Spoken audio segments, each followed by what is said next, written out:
Hello, Asaf. Hello to all of our Hello. friends around the world. Asaf, I don't hear you yet. Yeah, Are you you can you there? hear You me? speaking? Okay, cool. I hear you. I hear Oh, you. cool. Hello to all of our friends around the world. Hi, Samson in Ethiopia.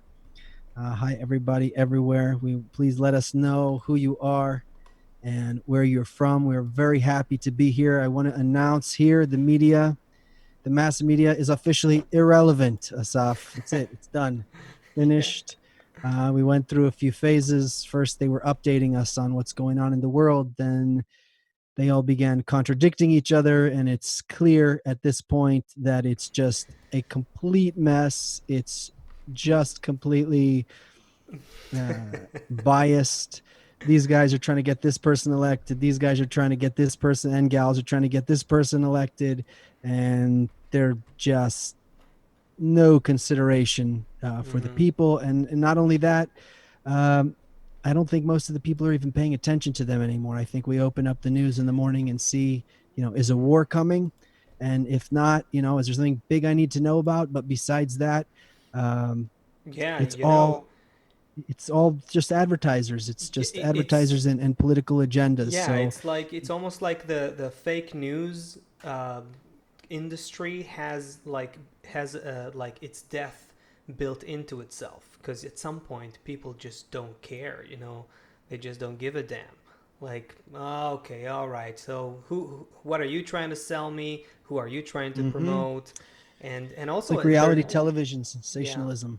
there's also something I think in the issue of the fact that everything is like, our attention span are so short.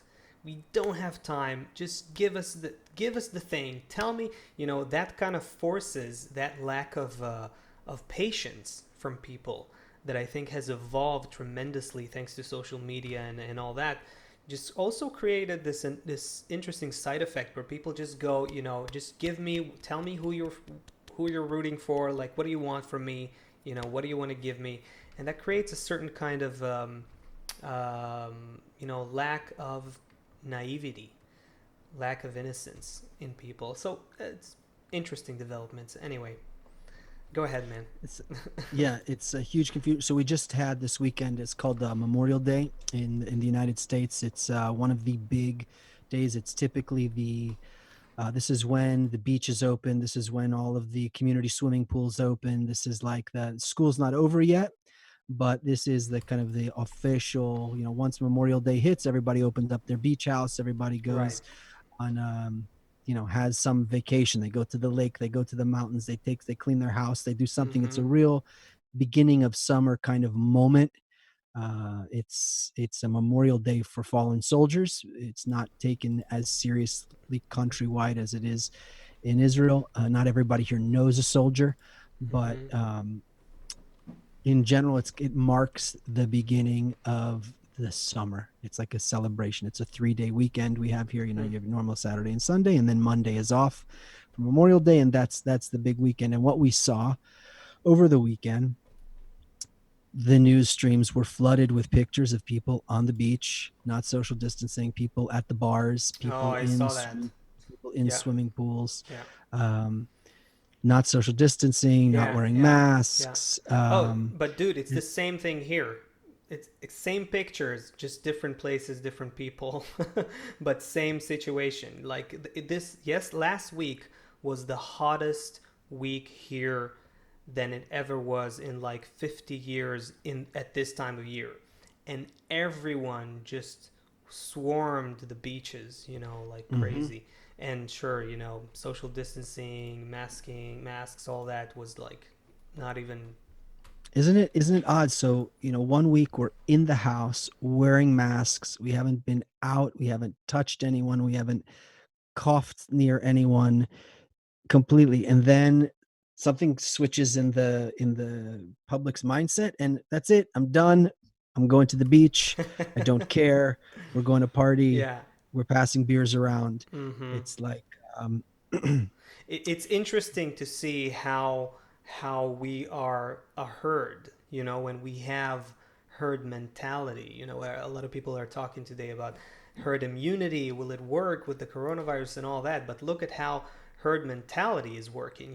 There are these sort of stampedes of human emotion and human Yeah, it's the conceptions and emotion, right? patterns. I need to be free. I need to. Yeah, and it's happening beneath the surface. Like as soon as you feel that the others are doing something, moving somewhere, moving in a certain direction, you're just compelled to move in the same direction, to think in the same direction, and it's actually fascinating just how globally connected we are becoming. This is what's really happening here behind the scenes. We're starting to notice more and more just how we are interlocked and intertwined and interwoven together, and we move like a single, like a single herd or like a single thing. Yeah, Heather Brown says greetings from on YouTube. She said greetings from rebellious London. We didn't have Memorial Day here, but the beaches were crammed yesterday. It's an exactly. excuse for There you people to go. say I'm free. Asaf, isn't it amazing? There you go. Also, that we're not, we don't determine what we're going to do really based on the mind.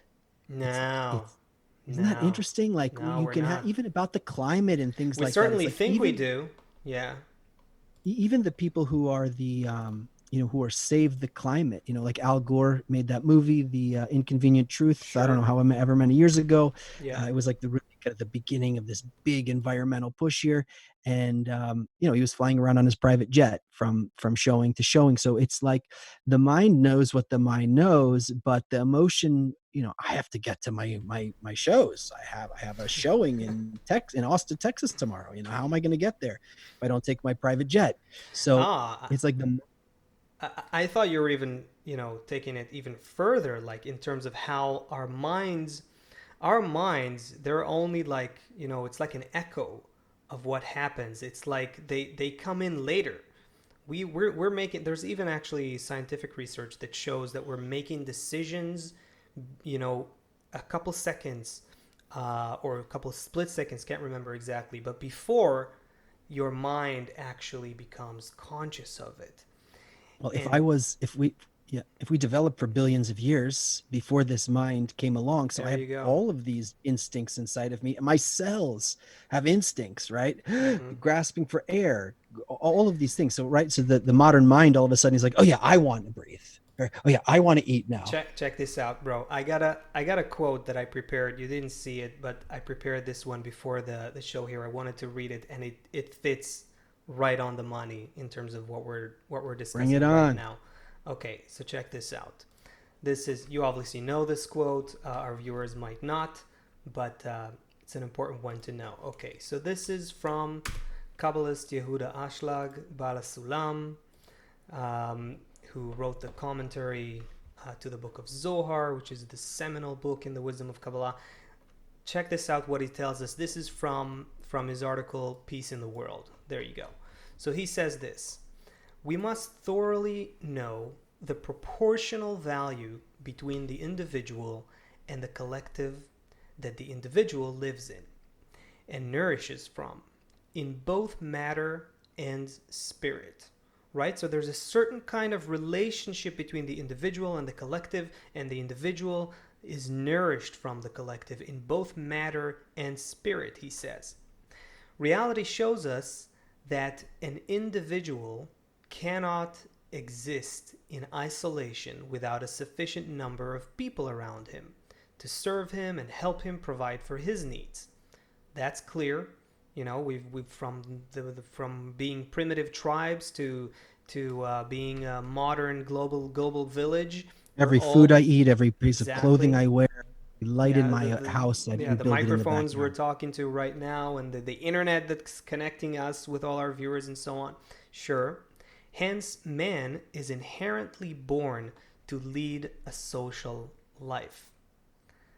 Think about what, just to go back a second to the question we were just discussing, what comes, what motivates and drives our actions and thoughts and behaviors before our minds, right? So each and every individual in society is like a wheel that is linked to several other wheels placed in a single machine. So we're all like these cogwheels that are interlocked and intertwined, and you can't even move without all the rest of the wheels moving as well. The individual wheel, he says, has no freedom of movement in and of itself, but continues with the motion of the rest of the wheels in a certain direction to qualify the machine, the collective machine, the big global machine, to perform its general function. Let's Yeah, that may stop for a sound second. spooky. Of course, freedom of choice, individuality. Oh, you're killing me. Maybe. Yeah. There's a lot going on But here. Let's just think for a minute. So I'm okay. a gear, right? I'm a Okay. small gear. Yeah. Okay. I don't know how to make it. I'm a small gear, whatever.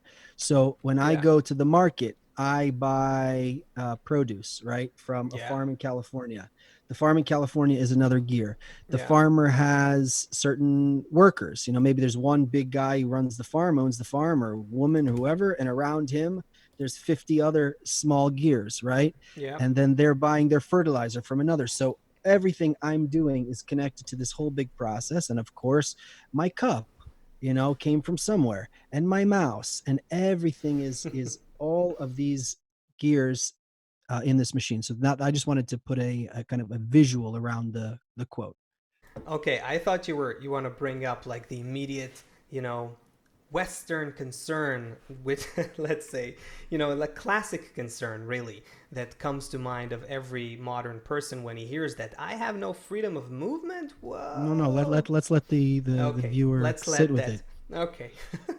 Okay, let's Okay, continue. David Mancini, my favorite student, my student who's challenging me every day in Kabu wrote, where sorry, David, here we're all equal.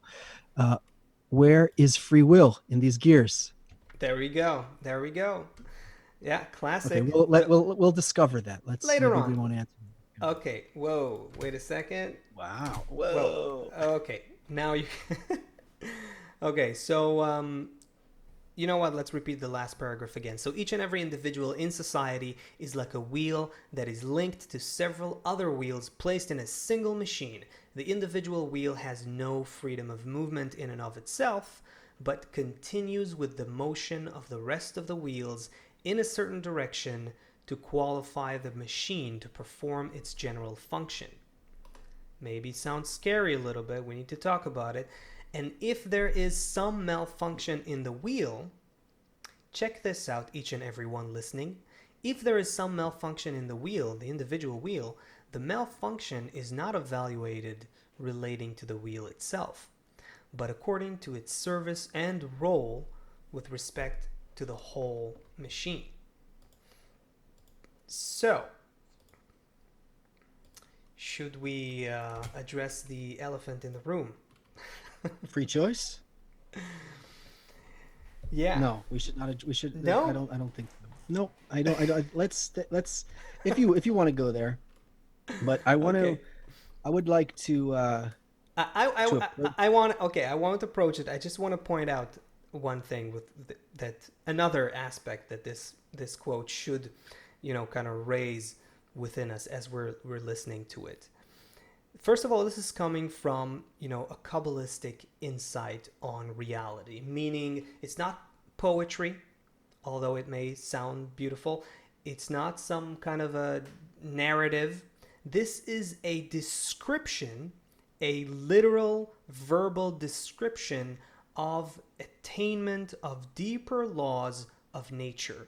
That just like the laws of physics and gravity and what have you, there are laws that tie us together as human beings to a collective species, a collective organism. And from that vantage point of seeing that and attaining that, the Kabbalist tells us, gives us a certain kind of image that we can understand how it actually works. When you move a finger or thought or desire, all the machine goes along with you. And you're also moving your thoughts and desires and actions based on the movement of the whole machine. I'm just saying, aren't we starting to feel a little bit of that since COVID has arrived? Just think about that. Boom. I wrote some. Drop the I wrote mic. some. Thank you. I wrote some notes before the show, and of course, in another revelation of how connected you and me are, my dear friend. Of course, we were of the same mind as we were preparing for this. Um, I had a different example, but it's the same flow that in every field of endeavor has a special language, right? In sports, there's offsides, there's goals, Yeah, there's sure. penalties. In medicine, there's names and conventions that are used for different Terminologies, phenomena. yeah. So the wisdom of Kabbalah also has a special language. And what we've been doing with Mm. our audience here on the show for the last, I was going to say weeks, but I think it's been months already, No is one been knows. talking. Yeah. Nobody knows just how long we've been here. Uh, we've been talking about this field that we're in, right? And we've been talking about it kind of in a poetic, maybe an abstract way. But when you bring these quotes from Baal HaSulam, this is what I wanted to talk about today. There's a specific language for this process that's Mm. happening. It's not, somebody ate some psychedelic mushrooms and, Mm-hmm. it's all, we're all connected into one thing. There's a specific, not to negate those experiences, but the Kabbalists wrote down from their attainment a Yeah. very specific process for us. And so when he says that, what we read in the quote, he's talking about the inner mechanism, and there's all kind of language around that between the Mm. lights and the vessels, and how it all works. And I thought it might even be time on the show now to use a little bit of the language, to Ooh. just begin to, not in a lesson, it's not a lesson here, but we're all now, 20 30 shows in, we share an emotional experience together. Anyway, we can think about it. Yeah, no, there's Molly. something to it, man. There's something to it. The Kabbalistic language, the technical language of Kabbalah, there's a unique quality to it. And the fact, I'll just say this, that it's so unique because it's not a man made invention, it's a revelation in itself. Uh, in every science, you have people discovering phenomena and they can repeat the phenomena. In Kabbalah, the words are also a discovery. When we're talking about the technical language of Kabbalah, because they represent a relationship between the laws that operate in the unseen realm of experience and the occurrences and manifestations in our physical senses. Sorry, um, that's all I wanted to say. We're not going to go deeper into it because I already see how deep of a wormhole this is. Okay, Asaf, just quickly, yeah. our friend Trinell answered the question or Chris Fisher, but Molly Spencer, and I don't believe we met before, Molly. Molly asked, who is Bala Sulam? So Chris Ooh. Fisher gave, okay, so Trinell said, bringing out Bala Sulam at the beginning with some fire emojis. And then Molly asked, who is Bala Sulam? And Chris put a link, which okay, where's the link going? But maybe you want to speak for a second on who is Bala Let's do it. Sulam? Okay, I'll do a very quick one, Molly. Okay. If you're interested in more, and you definitely should, there is a link in the description of this post, of this live show. There is a link in the description that will take you to a free entry course to Kabbalah if you're interested in really understanding it all. In a word, Bala Sulam is that's sort of a nickname. It literally translates as master of the ladder, and that is a name for a title for Kabbalist Yehuda Ashlag, and that title comes from a very special commentary that he has written, which is called the Ladder Commentary, which is a commentary on the most seminal and important book in the wisdom of Kabbalah that was written 2,000 years ago. So 2,000 years ago, the most important book in Kabbalah, called the Book of Zohar, you may have heard of it, was written. And only in the last century or so, this incredible greatest Kabbalist he is the one who was able to actually take it and write a commentary on it. So that just gives you a sense, without understanding anything about the history of Kabbalah, it just gives us a sense of how great of a Kabbalist we've been reading from. Is that good So enough, Seth? that was good. Okay. We opened the show talking about emotion and the mind, but that people are moved by what we see from the news now is Sure. the chaos. There is people are looking for an emotional experience in order to motivate. I want to wake up and feel I can go outside now. I want to see something and feel that I'm okay to do this. Yeah. I want to, right? It all Yeah. comes from Yeah. Yeah. Yeah. feeling. Even if you hear news and stories and whatever, and we move from, and even in a novel or a Game of Thrones or in a thing, like it's always, it's the guy who he's supposed to be allied with these people, but he has inside of him, according to Mm, everything in his mind, he should, but inside of him he has a love, or inside of him he has some moral, or inside he has a mm-hmm. feeling that overrides everything, Yeah. that, right? You Yeah. know Yeah. exactly what I'm talking about. Yeah. There's that. It's what all of these kind of movies and things hinge on. It's the mind tells you this is what you're supposed to expect, but some person has some emotion The and guts he can't versus the betray. mind. Yeah. Yeah, he can't betray that emotion. It's as if that emotion is his destiny, right? We Okay. live like that, like the people on the beach. If you looked at these crazy interviews, and you have the reporter who's like trying to make them look stupid, or trying to get them to, if the president, the person's like, well, if the president's not wearing a mask, I'm not going to wear a mask. It's like, it's just from an emotion of a person's worldview. We're not commenting on whether or not people choose to use masks. What we're talking about is emotion, is about our desire. And this is where the change comes from this level inside of us, from the level of our desire, what it is that we desire. Do we desire to go out and fill myself at the expense of everybody else, old Mm-hmm. world, or do we go out with a different kind of desire facing reality? Okay, you mentioned the masks thing, and it actually brought up like an interesting connotation for me here. Something that happened with these masks. I mean, I'm not going into the whole argument now at all about whether you should wear masks or not, and all that, and all the medical stuff. But the reality is that the world at large, the world population at large, was told, in order to protect each other from infecting each other, from getting infected, we need to wear masks. And that did something. I believe that this made us at least somewhat aware on a very intimate basis, on a very personal basis. You have to cover your own face. Why?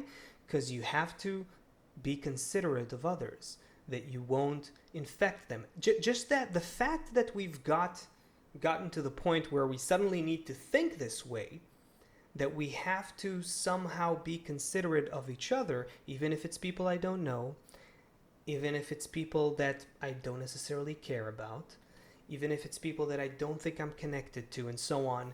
If you go out, if you relate to other people, if you're part of this collective human society, you need to be aware that you need to be considerate of others. You need to start thinking about what are you doing to others. So forget the masks themselves, but the whole there's a certain kind of evolution of our thinking in relation to each other that has that is starting to happen, that has started to happen thanks to these masks. And now, if you take that thought and you extrapolate it, and take it forward, then you think, wait a minute, why shouldn't we be considerate of each other, not just with regards to infecting each other with viruses, but what about, if someone doesn't have anything to eat, or No, no, doesn't no. This have. is this is this is two more crises down the road. We're not ready for Okay. that. All right, I'll No, I stop there. mean, I'll stop there. no, no. But I you mean, get you want you but you want to get tell the me to put idea. on a mask so that I don't infect somebody, fine. But if you want to now tell me how Sure. I should manage my life and how I need to run Mm-hmm. my business, and how, come on, step by step, please.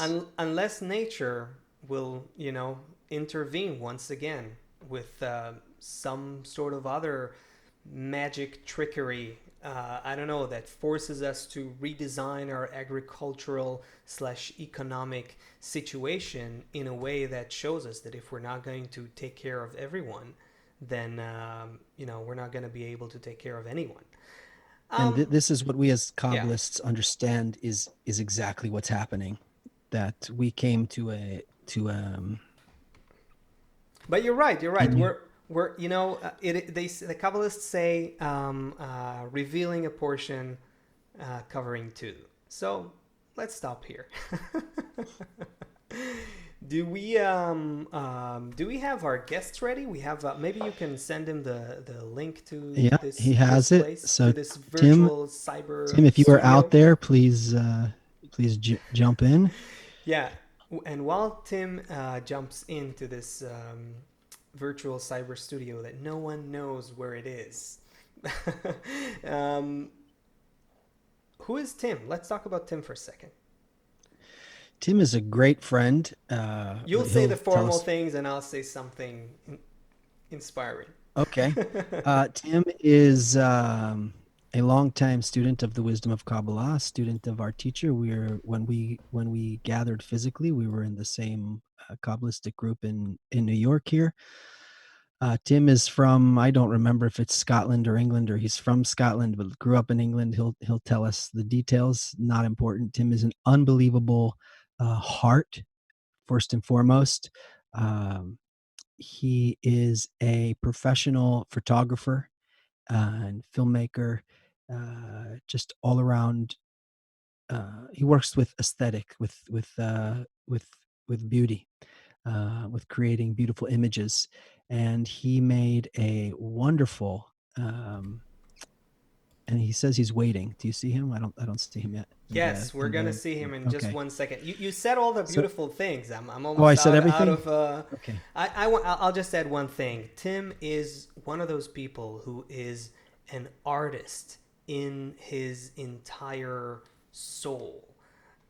And it's one of these situations where anytime you're gonna talk to Tim, you know you're gonna go into a zone, which is like a nexus between art and spirituality and just pure, you know, mutual love and affection. So, Tim, I hope I do see him here, and I think he's trying to join us. He's in our virtual waiting room. Maybe what we can do is show his clip, and then we'll meet him right after that. Let's do that. That's beautiful. Okay, let's do it. So this is, I won't say, you know, anything about the video, only that Tim made it. Let's watch it. Okay.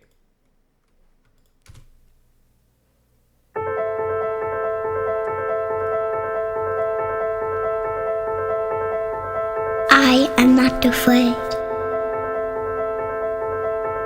I'm fascinated. Even if my light is small, it is precious in the darkness.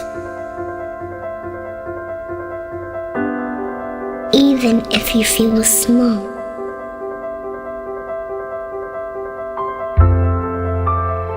I'm fascinated.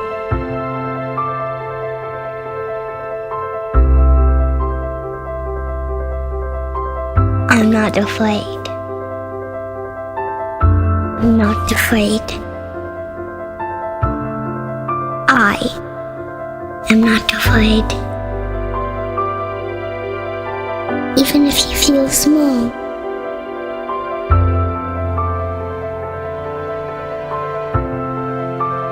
if you find another light, you will be twice as bright.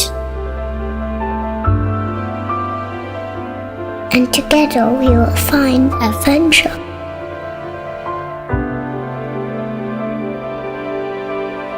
Together we will see everything.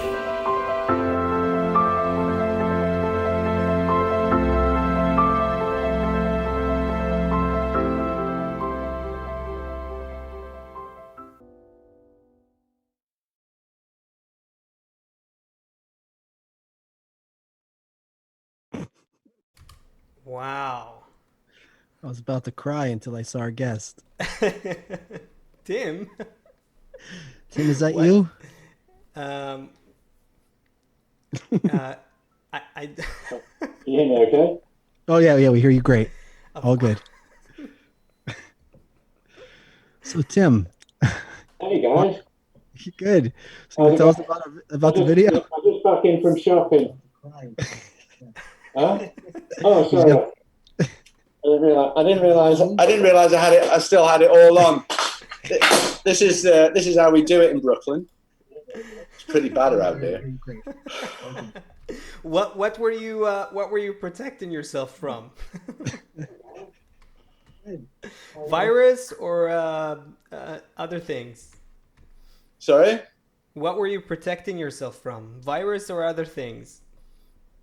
I think you have to protect yourself from yourself, don't you? Mm.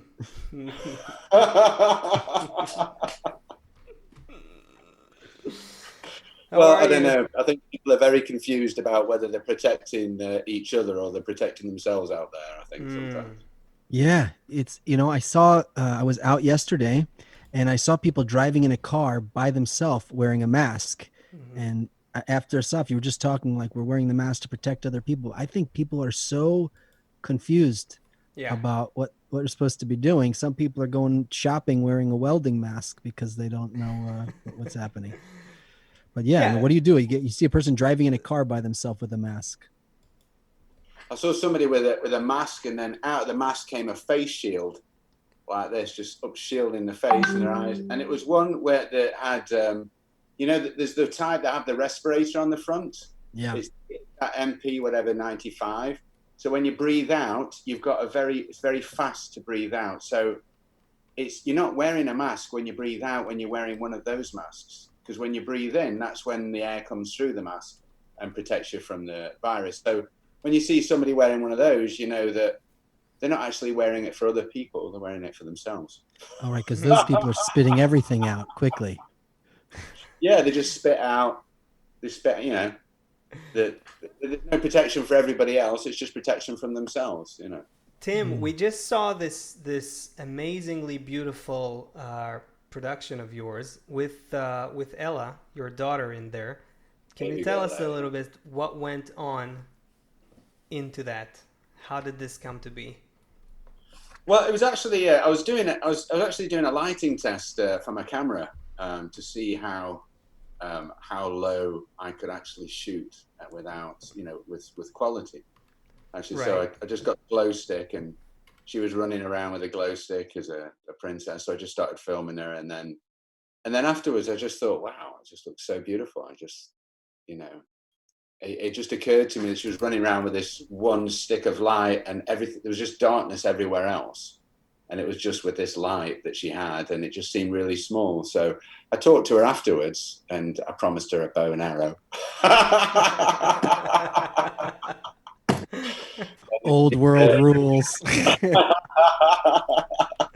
Pre-corona rules still work.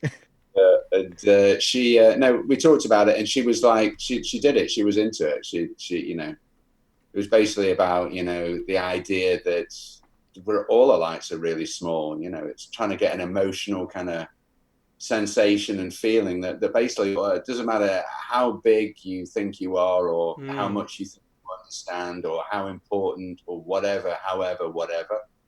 We're all like really tiny little things, and it's only until we come across another person and actually let ourselves prefer the other's opinion, essentially, that we actually can actually expand into another, can expand beyond the boundaries of our own self. Which, why would somebody want to do that? Well, because it's like being in a box, isn't it? Just getting rattled around like in life like that. And then what happens? Then it just gets put down again, and then it settles, and then life picks it up again and does that again, like a snow globe. Right. And everybody's like, stuck with what happens inside the snow globe until they can understand what happens inside somebody else's snow globe. And then once you understand that, then you're on a whole different page of appreciation, a whole different of just life itself. I mean, if you can understand from somebody else's perspective, truly, I mean, and it takes a lot of effort to do that. It takes a lot of overcome yourself to just be able to hear what somebody else is saying, sometimes. Tim, what if we even said, because this is what we've been dancing with the whole show so far. What if we said not to understand the other person, because the other person may have a worldview that's totally different than mine, but what about to feel the other person? What if we changed it? Of course, we need a mind as well. Of course, we need a mind. I had to be on time in front of the microphone and call you and send you a Zoom. We need a mind, but this connection you're talking about, can Yeah, you? I think. You're yeah. Yeah, I think that's a more accurate way of saying it, really, isn't it? I mean, ultimately, it is a feeling. I think it's because you can't understand the way somebody else understands. I mean, it's too complex, I think. But you can certainly feel, or you can certainly just. I think it's just a sense of appreciation. It's like how Mm. many times you felt great about being right when you're in a conversation with somebody. It's like, what does it feel like to be wrong? It's like something we all kind of shy away from. But if we could hold tight to being wrong and feel comfortable with being wrong in front of another, what we would find from that process would be phenomenal. Because I think it's just that. I think it's those things that inhibit us, that stop us, that feeling, that thought that we're right. I mean, if you just think about it, if you say something and you're right, it's like a dead end, isn't it? It's like a full stop. It It's like a ends sentence, there. a Yeah. full stop at the Hmm. But it end. It feels so good. does, isn't it? Especially when you can get it out and wave it on a really great big pole. The more can see, the better. Yeah, So I think, but it feels good only in this immediate kind of way. Then it actually rots, and you stay with this kind of stench. Whereas if you are able to connect with another person, then there's like a circular kind of livelihood that happens. I mean, what I saw in that video, to me, it was like that the only way for us to make a light brighter is to connect to each other as little stick lights. I mean, metaphorically speaking, yeah, like because that was than that stick light, it's all dark. It's just darkness. Yeah. yeah. Yeah, I think it's that you have to understand that your light is small in the first place to Hmm. get to let everybody else's light shine in your space. I think you have to fathom the reality that there is darkness around you, and that, the light we have just illuminates what is immediately around us, but if we have two people, we can illuminate the dark, we can just see more, but we have to know that our light is small, because a lot of times you think your light is so massive, especially as an artist. You're always thinking, oh, I can feel it, or I feel this, or Mm. whatever. No, I think like I, in the context of, Seth, Go what ahead. in the context of what's happening in the world today. I mean, Seth and I were just talking in the beginning here about how everything is so confusing today. You open the news again, it's filled with like stuff that just makes you anxious, and you can't help yourself but thinking, who are they promoting? What is someone trying to sell me? Who's behind this headline? Who's behind that one? What's got we've there's darkness that's kind of all around us. And then on the other hand, there's this gut level feeling that wants to resist all of that. And sort of, I believe that every person, if you talk to them for a couple minutes, they will be able to dig in a little bit and find that point that says, you know what? We can make a whole different world from this whole global experiment. We can make this thing actually happen. We are actually wired to do this together, to create a whole new connected kind of reality where we all will feel safe, where we all feel loved, where we all feel together, where we all feel that we are, part of the same thing. And I can't remember why I brought this up. Yeah, the I don't stick know, but you were lights. inspiring me. The stick lights. The stick lights coming together. Anyway, there's something about art, Tim. As an artist, you are one of the people that I think I told you before, but you know it. Like, to me, like, you are one of those people who are, artists by their soul and gut and spirit, and you can't breathe if you don't see your being as art, as something that is, has an aesthetic appeal and has a certain kind of meaning. What do you think is the role of what? No, yeah, yeah, you're right. It's like an affliction, really. Yeah, that side of it too. What do you think is the role of art now? Like, what should artists and media creators and content creators and, you know, what should these kind of people do in this day and age, and specifically now with this jumbled and confused world that we have? Well, it's interesting, isn't it? Because the jumbled, confused world is just, I mean, ultimately everybody's with their own opinion, and Yeah. there's there's this section of people with their own opinion, and there's a section of the government with their own agenda. There's people in power with their own agenda, and there's people, even with their own ideas of what's right and wrong, out there, and it's all split and it's all messed up and it's all so to propagate to look to propagate any one idea of it, or just to propagate even your own impression of it seems, we seem to be in this very, very unique ocean of information, as Seth, you were saying, I think, earlier, that there's just like for every story there's an equal and opposite story, in the news. So you say, oh, we got to wear masks. There's like this guy standing up saying, oh, he's a doctor. He's like, we don't have to wear masks. It's stupid. There's a nurse saying, oh, if you wear masks, cover your face, it's going to get breathing your own CO2 and it's going to screw your body up. It's like all of this, like, oh, it's like, and then you see, you're listening there from the Midwest or whatever, wherever you're listening to, and you're trying to make sense from the media, and you're becoming more and more confused. Plus, you're more and more frightened because the situation's really scary, Yeah, it So, is. so it's kind of like, there's a lot of ideological and easy things to say that you'd wish for journalists and people reporting, but also like the channels that are editing these reports. It's like, there's so much influence with what we get, what we actually hear, what we're actually feeling. We're actually going through, these news channels. So I think more and more, it seems like these days with the internet, there's more and more people directly, moving towards that, just giving a voice themselves, as an artist. I think I think people should seek out artists if you want to get, there's a lot of artists doing a lot of work, a lot of interesting work, a lot of cool stuff, of course.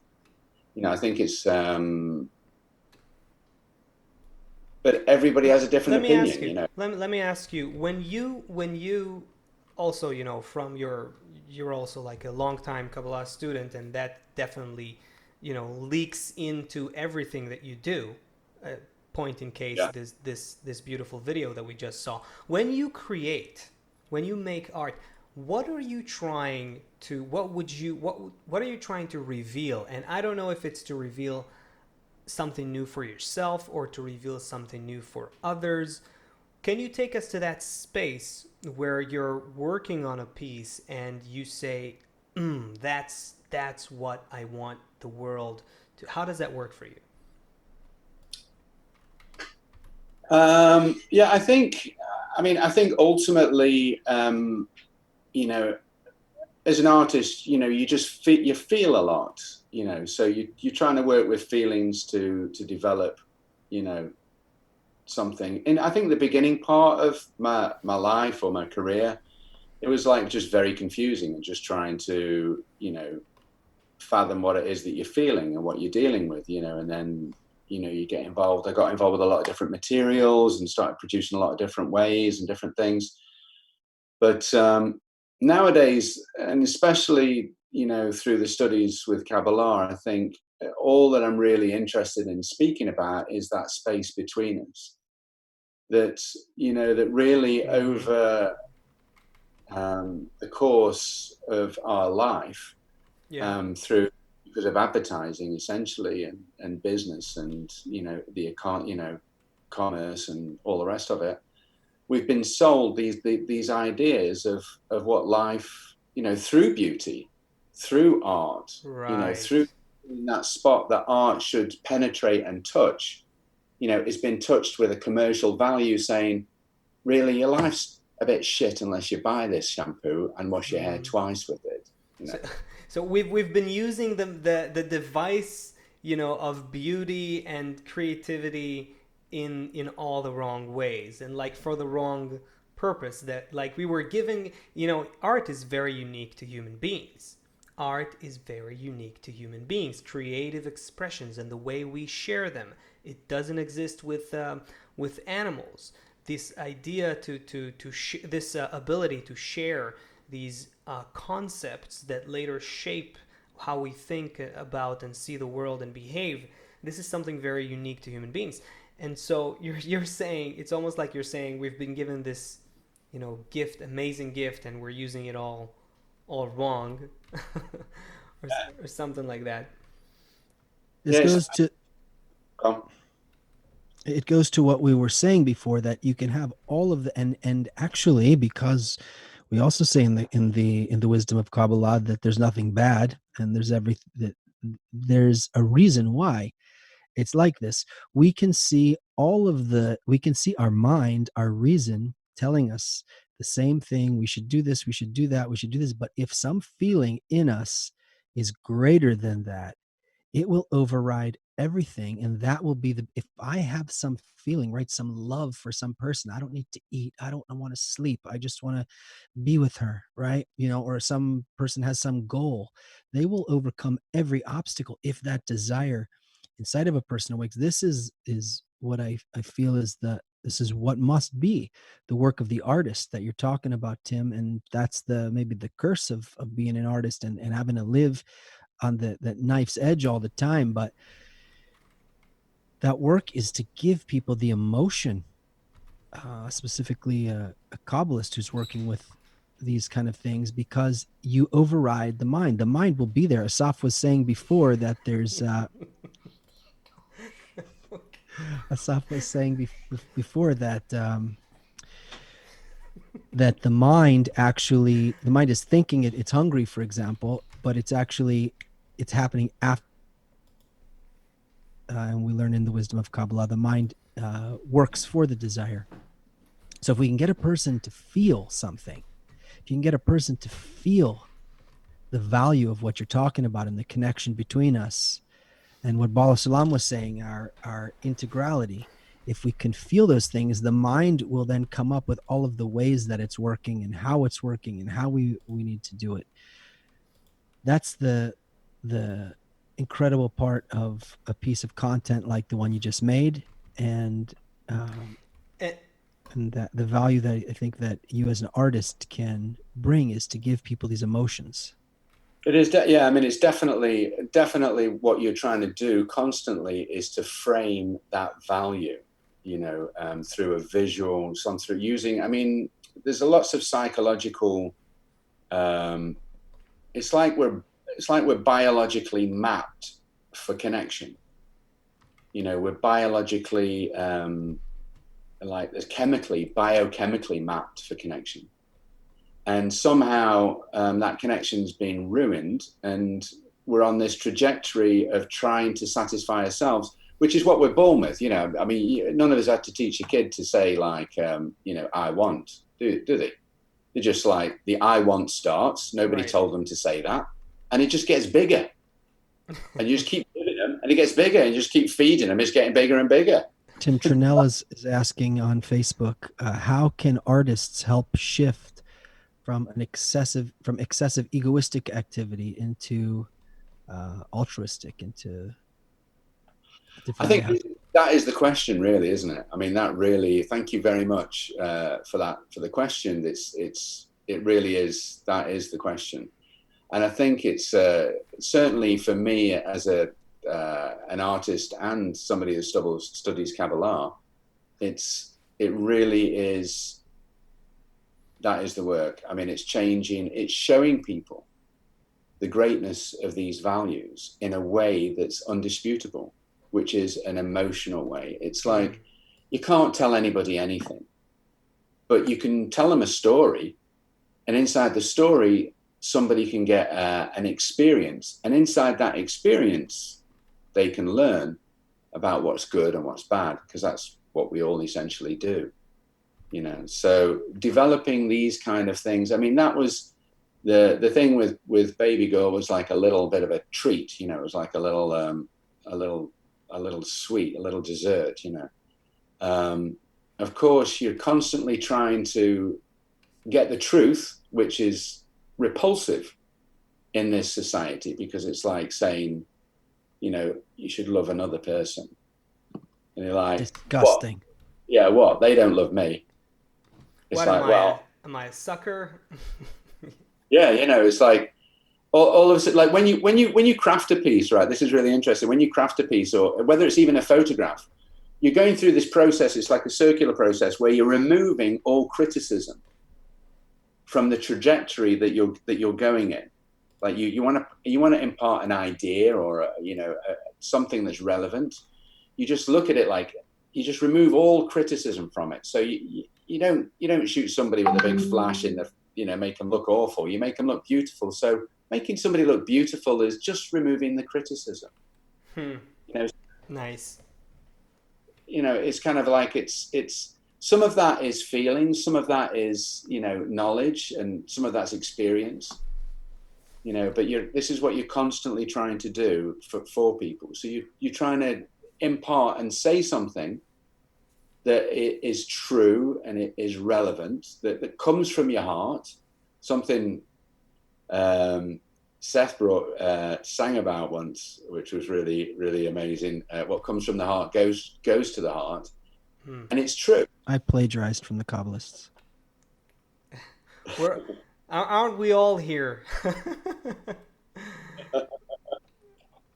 but so yeah, no, I'm really, when I mean, this kind of conversation, with you, Tim, it to me, it's like it's not just super inspiring. I think it's the most relevant thing there is right now. I think the arts, we haven't, to continue what you started, like how we were not using this gift correctly. The arts, I think, will have such a fundamental role in the spiritual revolution that humanity is now entering, because as soon as you encounter like a headline, as we just talked about the whole show, or something on the news, you encounter it with criticism and with skepticism and with a certain kind of distance. And only the arts have this magical way of pulling you in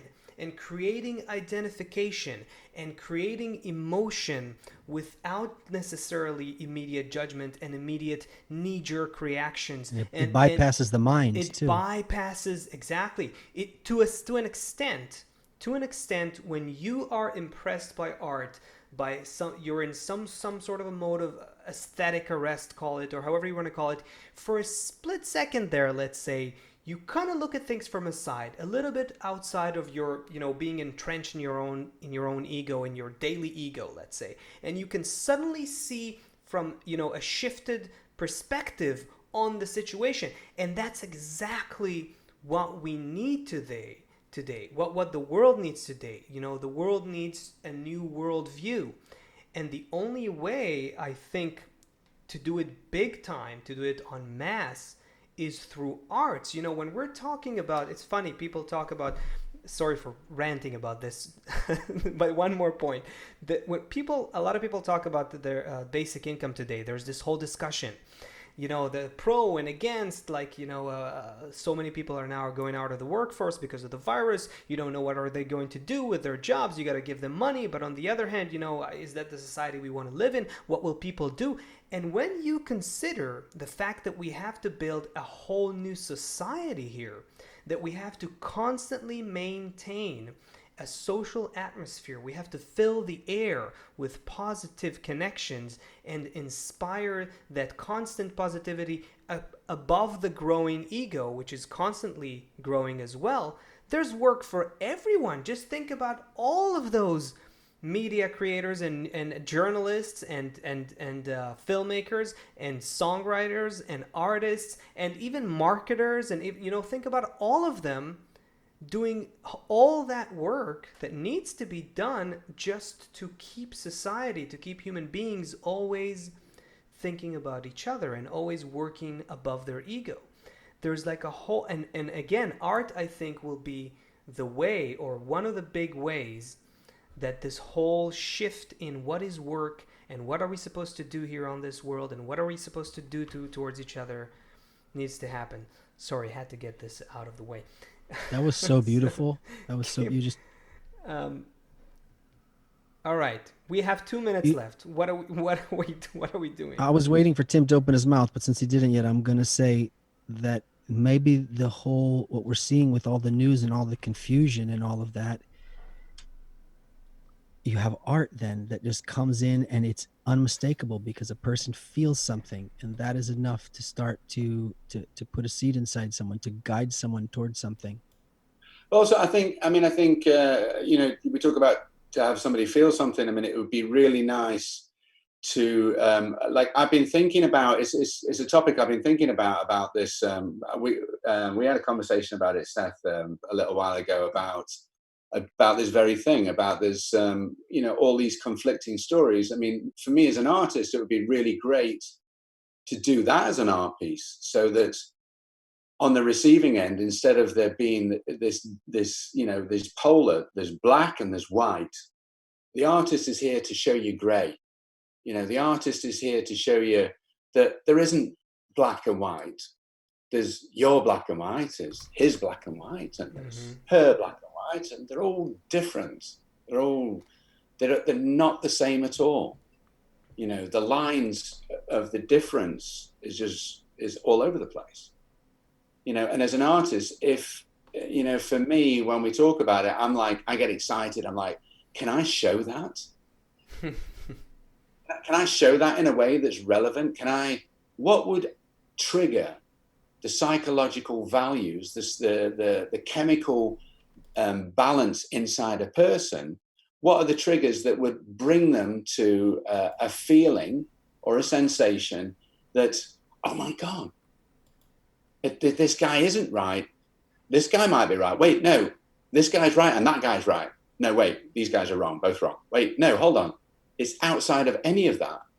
It's that this is just the way that it's happening, and that above that, there's a greater reality that we need to address, which is not who's right and who's wrong. It's what damage is being done by contextualizing it in that way. It doesn't, we need to lose the context. It's the environment. We're controlled by the environment.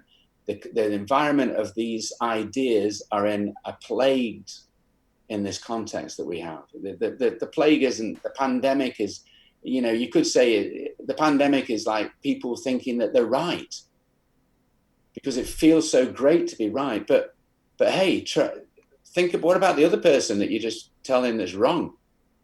They're actually convinced that they're right, but just because you're louder or bigger or smarter or more intimidated, you get to be right today. When really outside of the box of any of our boxes that we all put ourselves in is another person with another opinion. And it's not about who's right and who's wrong and what the opinion is. It's about the fact that this is in existence, that we all have our own opinion and we're all fighting each other to be right. When as if we could all just agree, we're right together, we're wrong when we're apart, because the reality is not in, you should wear black today, or you should wear a mask, or you should do this, or you shouldn't do that. It's the fact that we're all here together. We should think about each other and how can we do this together? And even if we're opposing, that's fine, but let's just go above it and touch a spot above it so that opposition we've been given internally doesn't wreck everything, doesn't wreck everybody's life, including our own. You know. Tim, So I want true. to tell you who you just spoke to.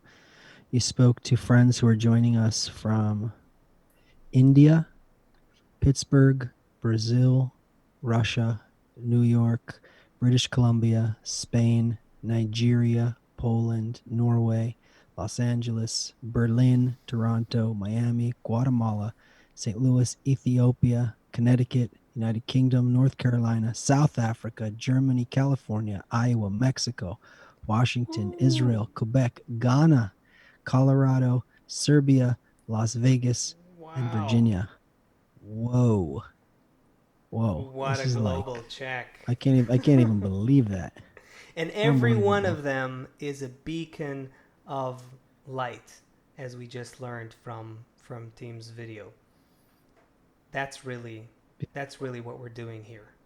We're connecting these stick lights, making a one big bright light, and spreading that field, expanding it to the world. Thank you, Tim. Thank you, everyone. we gotta wrap Thanks, this one everyone. up. Tim, go ahead. I was just going to say, if you know, in terms of being an artist, I do it like you could plug my channel if anybody wants to see any more. Absolutely. There'll be some more coming. Tim, if you send me now on WhatsApp the link, we'll put the link Right to your in the channel chat. in both you.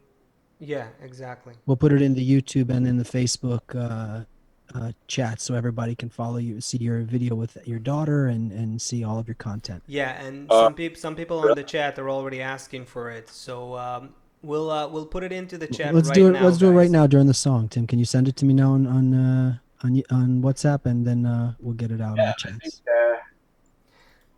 It's still this is very. I normally do Vimeo, but this is like a new thing for me. So you'll have to just. It's still in process, but here it is. There's stuff going up, but it will be changing very soon. Okay. And if you want to like. Is this where the Ella video is also, that they can find it there?